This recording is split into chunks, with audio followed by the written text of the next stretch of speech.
প্রত্যেক মেয়ের কাছেই মাতৃত্বের স্বাদটা একদম অন্যরকম একটা পূর্ণতা। আজকের দিনে আমি আমার মেয়ের হাত ধরে প্রথম মাতৃত্বের স্বাদ পেয়েছিলাম। এবছর আমার মেয়ের জন্মদিনটা পড়েছিল বৃহস্পতিবার। বৃহস্পতিবার সকাল সকাল যেমন আমাদের রোজকার রুটিন থাকে, সেই সমস্ত কাজ সেরে আমার পুজো, আমার ঠাকুর ঘর সব কিছু সামলে আমি এখন যাব রান্নাঘরে।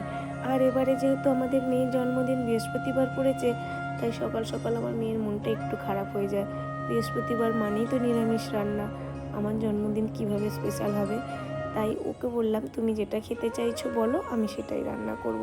ও খুব একটা বেশি কিছু বলেনি, ও বলেছিল মা একটু রাইস করো আর তারপর তোমার পছন্দের করো। কেন জানি না আমার ছেলে মেয়েরা ভীষণ অল্পতেই খুশি হয়ে যায়, মানে ওরা ভীষণ ছোট ছোট বিষয়েতেই অনেক বেশি খুশি হয়ে যায়। আর আমার মেয়ের কাছে জন্মদিন মানে ওকে সবাই উইশ করবে আর গিফটস দেবে।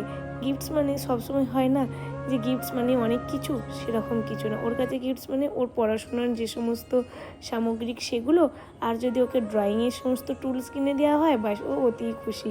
ও বলে মা আমার বেশি কিছু চাই না, আমাকে শুধু আমার প্রয়োজনীয় জিনিসগুলো দিও। মানে ছোট ছোট জিনিসেতে এত বেশি খুশি হয়ে যায়, আমার ভীষণ ভালো লাগে।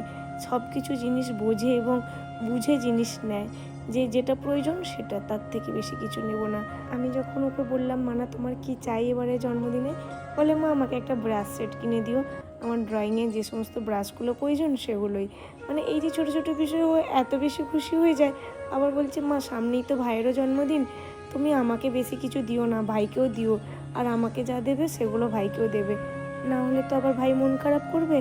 তাই তুমি সব কিছু জিনিস কিন্তু আমার মতনই ভাইকে দিও। আর তোমরা সবাই ঈশ্বরের কাছে প্রে করো আমার মেয়ে যেন সুস্থ থাকে, ভালো থাকে, আর নিজেকে সুন্দর মনের মানুষ করে গড়ে তুলতে পারে।